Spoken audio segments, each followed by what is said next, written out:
फरीदाबाद में जिला शिक्षा अधिकारी कार्यालय में आज पदोन्नति पाते हुए उप जिला शिक्षा अधिकारी के तौर पर मनोज मित्तल ने पदभार ग्रहण किया।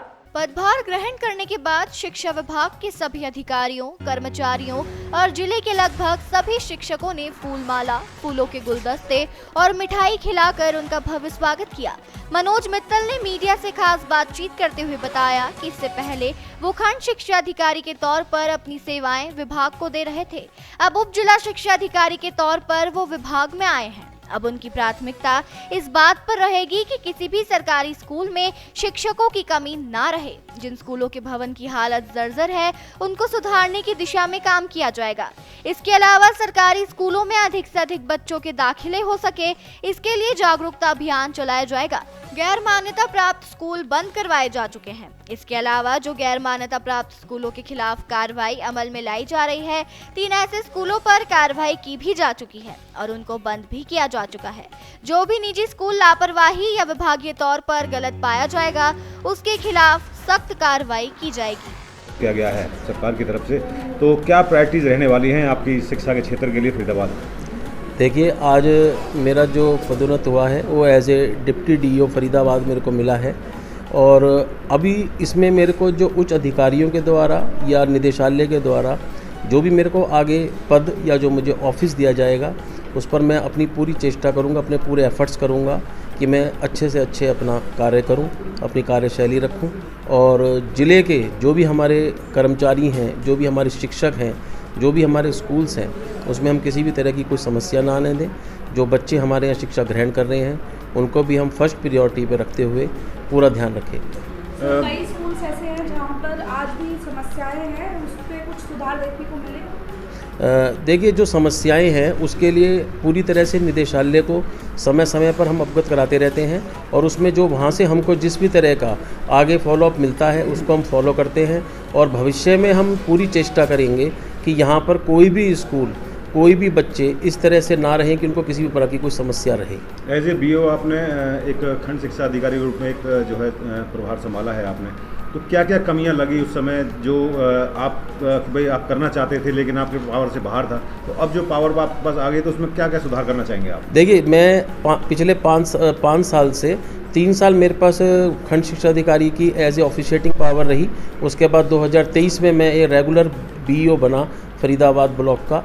जो वहाँ पर मेन समस्याएं जो हमने देखी थी वो ज़्यादा यही थी कि एक तो स्कूलों का जो इंफ्रास्ट्रक्चर है या बच्चों के लिए जो रूम्स हैं या जो टीचर्स की कमी है वो ज़्यादा अखरती थी कि अगेन एंड अगेन उन्हीं पर ही हमारे से ज़्यादा सवालात किए जाते थे। लेकिन अभी जो ये नया सेशन है उसमें हमारे जो एसीएस सर हैं या एलिमेंट्री डायरेक्टर हैं या जो हमारे सेकेंडरी डायरेक्टर हैं, वो इस समय इतना ज़्यादा एफर्ट्स कर रहे हैं कि किसी भी स्कूल में शिक्षक की कोई कमी ना रहे। जो इंफ्रास्ट्रक्चर है, जो स्कूलों के जो रूम्स कंडम हुए थे, उनके ऊपर भी पूरा ध्यान है। नई नई बिल्डिंग के सभी एस्टीमेट आ चुके हैं, उनकी ई टेंडरिंग हो चुकी है, उनका अमाउंट सैंक्शन हो चुका है और आने वाले टाइम में बहुत ही जल्दी जो हमें लगता है कि 2-3 महीने में काफ़ी स्कूल्स में बिल्डिंग भी बन जाएंगी और बच्चों को अच्छी शिक्षा और जो ये ट्रांसफ़र पॉलिसी अब चल रही है, ये भी शायद जो जुलाई में हमारे जब स्कूल खुलेंगे तो सभी स्कूलों में शिक्षक भी पूरी तरह से पहुंच जाएंगे।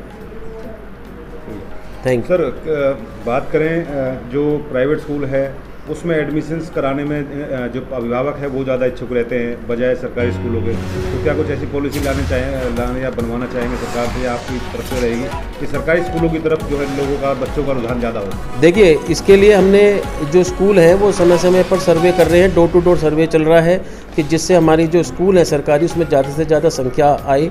और जहाँ तक प्राइवेट स्कूल है उसके लिए जो RTE है सरकार के द्वारा, उसमें जो इस बार 25% की सीट के लिए सभी स्कूलों ने अपना ऑनलाइन आवेदन करा है उज्ज्वल पोर्टल पे, तो उसमें जो भी सरकार की पॉलिसी है प्राइवेट स्कूल की वही पेरेंट्स फॉलो करें।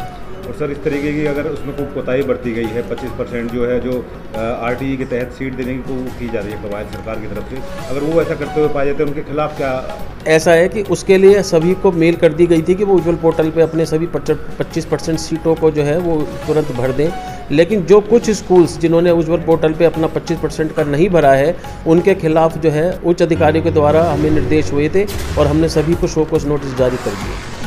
गैर मान्यता प्राप्त स्कूलों की बात करें तो सर बहुत सी जो है आपकी शिकायत आपके पास आती भी होंगी और बहुत सी क्या नाम है उनके ऊपर कार्रवाई की गई है। तो आगे जो गैर मान्यता वाले स्कूलों में एडमिशन ना कराएं कोई भी अभिभावक, उनके लिए आप क्या कहना चाहेंगे? देखिए, जो गैर मान्यता प्राप्त स्कूल है, जो हमें पहले कभी लिस्ट मिली थी, उसके अकॉर्डिंग हमने सभी स्कूलों को निर्देशित कर दिया था कि वो जो स्कूल है वो तुरंत प्रभाव से बंद कर दें। अभी कुछ ही दिन पूर्व जब ये दोबारा से हमसे मांगी गई है रिपोर्ट, तो उसमें हमने क्लस्टर हेड्स जिनके अंडर में सभी स्कूल्स आते हैं उनसे हमने रिपोर्ट कलेक्ट करी। तो फिलहाल काफ़ी स्कूल्स जो है वो बंद हो चुके हैं जो गैर मान्यता प्राप्त थे। तो अभी केवल हमारे पास 3 ही स्कूलों की ऐसी रिपोर्ट आई है और उनको भी तुरंत प्रभाव से नोटिस दे करके उनको बंद कराया गया है। सर, बहुत से जो स्कूल्स हैं वो बेसमेंट के अंदर जो है बच्चों की क्लास चला रहे हैं, इसकी भी शिकायतें लगातार मिलती रहती हैं। जो पहले दिल्ली में अभी बहुत बड़ा कांड हुआ था जिसमें बहुत सारे बच्चे जल के मर गए, तो इस तरीके की भविष्य में यहाँ घटना नहीं, ना हो। देखिए, दिल्ली में जो बेसमेंट का था इशू वो ये था कि वहाँ पर एक कोचिंग सेंटर चलाया जा रहा था, लेकिन हमारे यहाँ स्कूलों में कहीं पर भी इस टाइप का बेसमेंट स्कूलों में नहीं बना हुआ। और अगर किसी स्कूलों में अगर इस टाइप का बेसमेंट है तो वहाँ पर कक्षाएँ नहीं लगाई जाती। प्राइवेट स्कूलों की बात करें सर, ये कमेटी बनाई गई थी उनके ऊपर जो है निगरानी करने के लिए कि किसी भी तरीके की कोई कोताही ना बरतें या किसी भी तरीके की कोई कमी ना रहे उनके अंदर, लेकिन कमेटी सर सुचारू रूप से काम करती हुई दिखाई नहीं दे रही, तो उसके लिए क्या करें? नहीं, जो कमेटी बनाई गई है वो प्राइवेट स्कूलों के ऊपर ये है कि अगर हमको कहीं से भी इस तरह की कोई सूचना मिलती है अभिभावकों के द्वारा कि वहाँ पर किसी तरह की भी ऐसी कोई क्रिया स्कूल में चल रही है, तो उस पर कमेटी अपना तुरंत उसको सर्वे करती है, वहाँ पहुँचती है और जो भी हमको आगे वो आगे कमेटी रिपोर्ट देती है उस पर पूरी कार्रवाई की जा रही है।